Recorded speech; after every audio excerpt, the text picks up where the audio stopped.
On the morning of September 15, 2007, at Melbourne's train station in Australia, passengers noticed a young Asian girl wandering alone and crying. They immediately sought assistance from station staff. During the interaction, they realized that the girl did not speak English. Initially, they thought she had been separated from her family, so they brought her to the office. Since she was wearing clothes from the children's brand Pumpkin Patch, they nicknamed her Little Pumpkin. The staff then reviewed the surveillance footage to search for the girl's relatives. However, they discovered something unusual. A middle-aged man was seen pulling a suitcase and leading Little Pumpkin into the station. He bent down to speak to her briefly, then went up the escalator and never returned. The staff concluded that Little Pumpkin had likely been abandoned by the middle-aged man and reported the incident to the police. This discovery, however, led to a shocking case that rocked the Chinese communities in both Australia and the United States. At the same time, it exposed the criminal actions of a Chinese martial arts master. Through further investigation, the police confirmed that Little Pumpkin, then 3 years old, was a New Zealand citizen, and the man who abandoned her was her father, a 53-year-old Chinese martial arts master named Nai Yin Shui. His English name was Michael. Australian police examined flight records and found that on September 13, 2007, 2 days before the incident, Michael and his daughter flew from Auckland, New Zealand to Melbourne, Australia, using their New Zealand passports. On September 15th, just 2 hours after abandoning his daughter at the Melbourne station, Michael boarded an international flight alone to Los Angeles, USA. His actions indicated that he had planned to abandon his 3-year-old daughter. However, a puzzling question remained. If he only intended to abandon his daughter, why didn't he do so in New Zealand? And where was the girl's mother? The Australian police passed along the information they had gathered to New Zealand authorities in hopes of locating Little Pumpkin's mother. 2 days later, on September 17th, Oakland police went to Michael's house to investigate. They discovered that Little Pumpkin's mother had been missing for several days. As a result, they immediately requested a search warrant and began searching Michael's home. Later that evening, after 5 p.m., the police found a woman's body in the trunk of Michael's Honda. Upon identification, the victim was confirmed to be Michael's wife, Anan Liu. She was wearing a nightgown with no underwear, and a pair of red panties had been discarded beside the body. In addition, a yellow tie was found wrapped around her neck. The medical examiner determined that Anan Liu had been dead for about a week. Before her death, she had not been sexually assaulted, and the cause of death was determined to be suffocation. The yellow tie belonged to her husband. On the panties, DNA from 3 men was found, one of whom was her husband.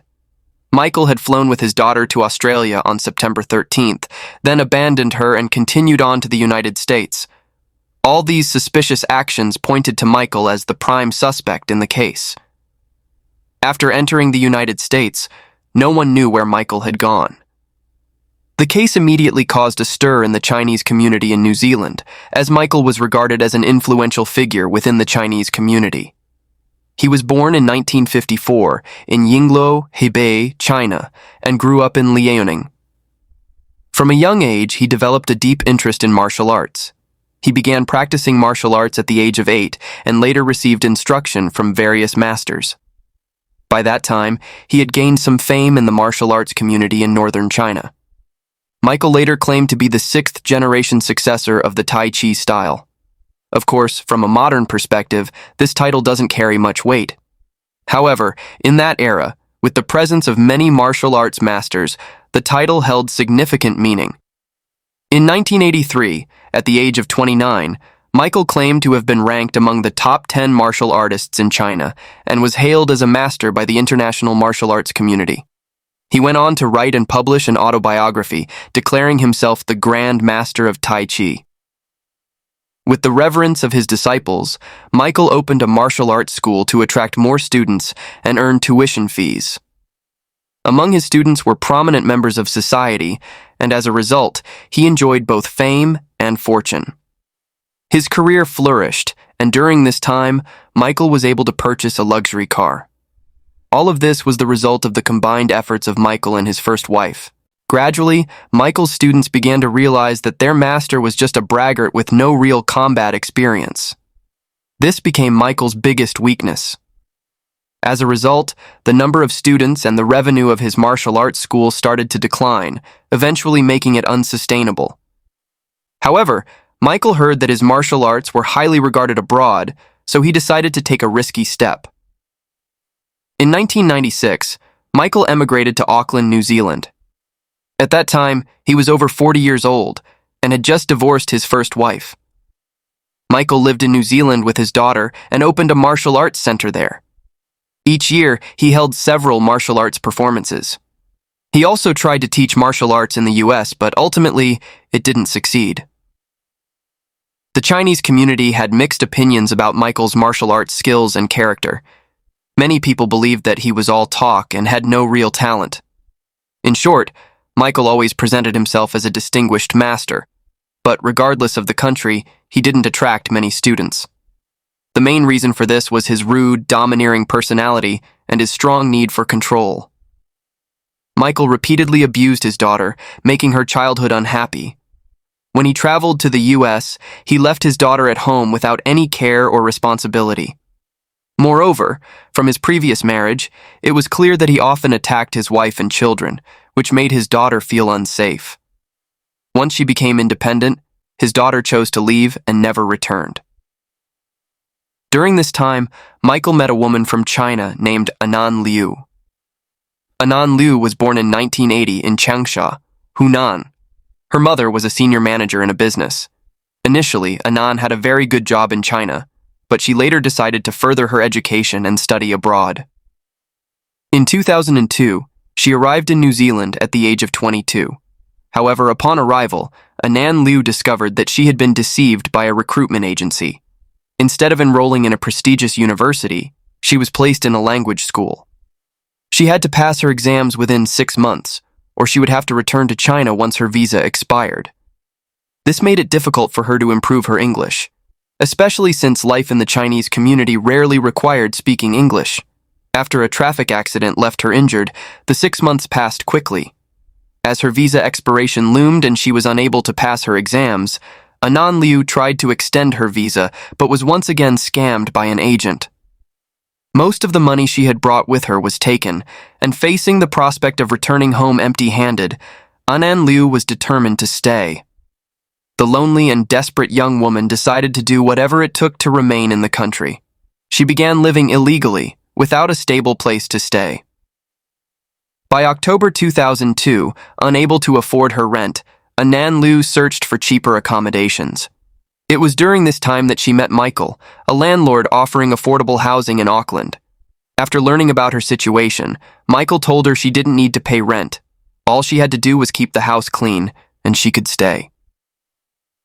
Anan Liu was deeply grateful for his generosity and moved in. At the time, Michael, then 48, wasn't simply offering her a place to stay. He also wanted to pursue the young and beautiful woman who was 26 years his junior. Surprisingly to many, Anan Liu quickly accepted Michael's romantic advances. Anan Liu was only 4 years older than Michael's daughter, and it's hard to believe this was genuine love. If Michael's martial arts school had been doing well at the time, Anan Liu likely saw a relationship with him as a way to avoid financial difficulties while studying abroad. Their relationship developed rapidly, and they began living together. At the start of 2003, when they got married, Anan Liu was already pregnant. Later that same year, she gave birth to a daughter, the girl we now know as Little Pumpkin in this case. It seemed like Anan Liu had found a good man in a foreign country. But after their marriage, Anan Liu discovered that her husband was jealous and forbade her from interacting with other men. Even minor disagreements would result in Michael physically abusing her. Although her life was far from what she had imagined, without a green card, Anan Liu felt she had no choice but to endure in silence. In 2006, when Michael was over 50, he, like many martial artists, could not avoid the decline in physical abilities. Especially since he didn't have any real skill, the martial arts club had become nothing more than a name without value. It had long ceased to provide Michael with any significant income. That same year, Anan Liu received her green card. She no longer had to rely entirely on her husband, as she now had permanent residency. This changed everything. She no longer fully obeyed her husband's orders, and even refused to be intimate with him. This made Michael, already struggling with his failing career, even more frustrated and angry. He frequently used his fists against his wife, forbade her from leaving the house, and did not allow her to make friends freely. He even hid her passport and other documents. In September 2006, unable to endure the domestic abuse any longer, Anan Liu decided to escape. She began searching for her passport, but instead found a gun. She panicked and was soon discovered by Michael. As a result, she was beaten again. He even threatened her with a knife. Despite the hardship and loss of freedom, Anan Liu never gave up on the idea of escaping. She finally took advantage of an opportunity, opened the door, and ran to a neighbor's house. After the neighbor called the police, they came and arrested Michael. In June 2007, when the police took him away, Michael was still threatening Anan Liu, saying that he would kill her. Anan Liu and her daughter were taken to a local women's shelter. The staff noticed that she had a split lip and bruises around her eyes. The mother and daughter were provided with food and shelter for a month while Anan filed for a restraining order. As for Michael, he faced charges, but ultimately Anan Liu withdrew the case. She couldn't bring herself to send Michael to jail, hoping instead that they could separate amicably. In November 2006, Anan Liu took her daughter and returned to her hometown in Changsha, Hunan Province, China, where they stayed for 4 months. While she was away, Michael began dating another woman, but the relationship was short-lived. After the breakup, Michael contacted his wife several times, promising that he would never use violence again, and even offering to renew their wedding vows. This moved her. After 4 months in Changsha, Anan Liu returned to New Zealand with her daughter. At this point, the martial arts center had completely collapsed. Michael began looking for other ways to make money. By the end of 2006, he entered the publishing business, becoming a distributor for a Chinese-language newspaper called Chinatown. However, he didn't know how to run a newspaper or conduct business. The result was a failure, leaving him with significant debts. Michael quickly filed for bankruptcy. After this business failure, Michael found himself in the most difficult situation of his life. Just 3 months after Anan Liu returned to New Zealand, Michael resumed his violent behavior. He attacked and even threatened to kill her with a sword. Their daughter, crying, ran to her mother for help, but was kicked aside by Michael. After reporting the incident to the police, the mother and daughter were again provided with protective services. The police confiscated Michael's passport and sword and required him to complete a course on family relationship repair. However, Anan Liu had lost hope for reconciliation and was too afraid to stay in Auckland. In June 2007, she moved with her daughter to the capital, Wellington, and began living separately. In July, she registered an account on a dating website. On her blog, on August 29th, she wrote a journal entry about a secret romance she had in Wellington. Anan Liu wrote, "He was lonely, I was lonely." 2 people burned by the fire, so everything that needed to happen, happened. We lived happily as a family for nearly 2 months. Later, after leaving Wellington, she wrote, "A week after his wife returned, I drove away from our love nest, leaving his city." This journal entry clearly indicated that she had ended a relationship with a man. After some time, Michael also realized something was wrong. His wife had been away for 2 months without paying any rent. This made him furious. Michael complained to a fellow Chinese friend from his hometown in Liaoning, saying, "In my entire life, no one has ever deceived me except my wife, Anan Liu. She didn't want to live with me sincerely. She used me to gain benefits. She has no income in New Zealand, and I've had to cover all the expenses. That's the greatest resentment of my life." It was likely at that moment that the thought of murder began to form in Michael's mind. The police confirmed that the last time Anan Liu was seen was around 4 p.m. on September 11th, 2007, at a children's center in the suburbs of Auckland. After that, no one knows what method Michael used to lure Anan Liu back home. On September 12th, Anan Liu's mother called. Michael answered the phone and told his mother-in-law that Anan Liu had gone to Wellington to attend a party. After Anan Liu's death, Michael went to the local authorities and reclaimed his confiscated passport.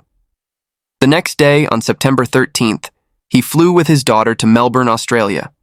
He then contacted a travel agency, saying he wanted to book a same-day flight to Los Angeles. The staff checked and found that the earliest available flight wasn't until September 15th, 2 days later. Initially, Michael planned to take his daughter with him as he fled to the US, but he quickly changed his mind. Fleeing with a child would be a burden, so Michael made the heartless decision to abandon her. After the incident, Michael's eldest daughter expressed her desire to care for her half-sister. The embassy quickly intervened and assisted in bringing Anan Liu's mother from Changsha to take custody of her granddaughter and return home with her daughter's ashes. The Chinese community in New Zealand raised money to help Little Pumpkin, but her grandmother declined the donations. Her daughter's tragic fate left the grandmother feeling guilty. She had thought that sending her daughter abroad would provide a better life, but she never expected such an outcome. Due to infrequent contact, the mother was unaware of what Anan Liu had endured over the years. She also knew nothing about her daughter's married life and had never even met Michael. After entering the US, American authorities issued a nationwide arrest warrant for Michael. At one point, he was placed on the US top 100 most wanted list, alongside leaders of terrorist organizations. A year later, on February 28, 2008, in College Park, a suburb of Atlanta, a Chinese restaurant chef named Wu Guishen was reading the newspaper. He saw that U.S. police were offering a $10,000 reward for the capture of a fugitive named Michael. When he saw the picture, he was shocked. "Isn't that Mr. Tang who works at the restaurant?" Wu Guishen recalled suspicious things about him, like how his luggage was never unpacked, as if he was ready to move at any moment. Mr. Tang was always alert while sleeping, waking up at the slightest noise. He also claimed to be from Hebei, but spoke with a different accent. Convinced this person was the fugitive, Wu immediately called 4 friends from Qingdao, who were also living in the US, and told them about the situation. Among the 5 men, 3 were restaurant delivery workers, 1 was a former provincial soccer player, another was an ex-soldier, and 1 had won a wrestling medal. All of them were strong and physically fit. However, none of them spoke English, so after 3 failed attempts to explain the situation to the police, they had to take matters into their own hands. The 5 men devised a plan. The smallest of them, Wu Guishen, went to alert the police while the remaining 4 prepared to apprehend Mr. Tang.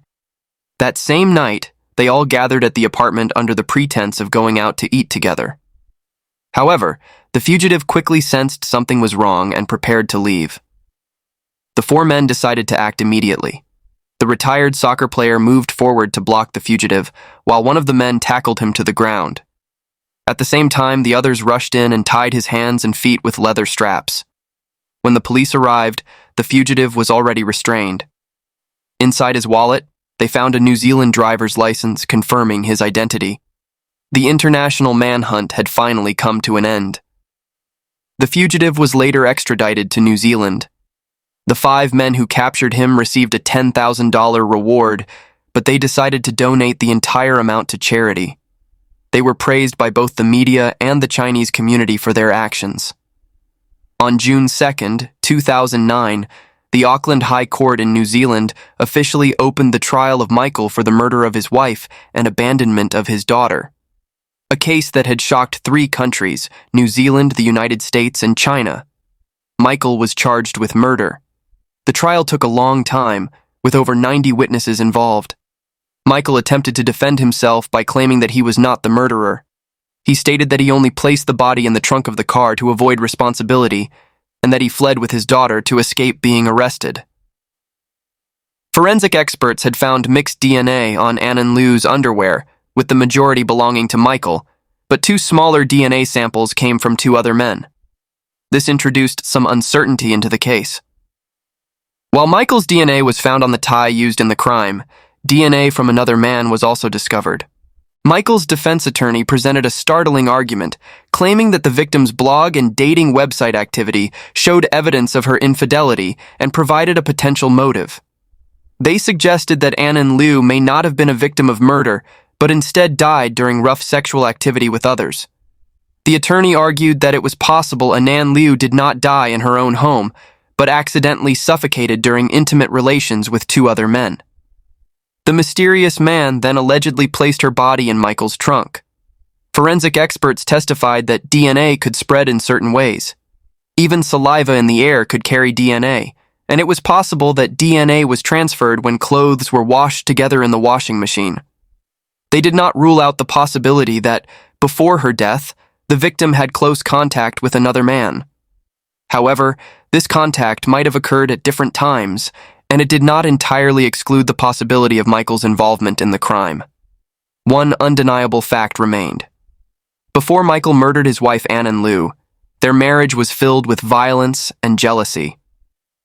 After several weeks of trial on June 20th, 2009, a jury of 12 people reached a verdict. Michael was found guilty by a majority of 7 votes. On July 31st, the Auckland High Court in New Zealand sentenced Chinese national Michael in the case of murdering his wife and abandoning his daughter. He received a life sentence with a minimum of 12 years before being eligible for parole. Naturally, Michael was not pleased with this. He shouted in court that it's unfair because all the jurors were women. This was one of the reasons Michael felt the trial was unjust. For many years afterward, Michael continued to insist on his innocence. He wrote an autobiography while in prison, titled I Am Not a Murderer, in which he portrayed his wife, Anan Liu, in a negative light and continued to deny responsibility for her murder. By 2020, at the age of 66, Michael's attitude unexpectedly changed when he admitted to killing his wife due to her betrayal. He said, "I've always regretted it." However, it seems this change of heart came because Michael had served 12 years in prison and was seeking early release by showing remorse. But his intentions were uncovered. Psychological evaluations showed that he had a high likelihood of reoffending, and thus, his parole request was denied. In life, there are stories full of tragedy and heartache, and the story of Michael and Anan Liu is one of them. From betrayal to facing death, it's a tale of crime, regret, and the fight for justice. Whether or not Michael ever finds forgiveness, his story stands as a cautionary reminder about the power of impulsive actions and the consequences they carry. Let this story remind us that, no matter what life throws our way, we always have the power to choose. Our decisions can have profound effects on the lives of others and ourselves. Think carefully before making decisions, and always hold on to kindness and respect for others. That is the true path to happiness and peace.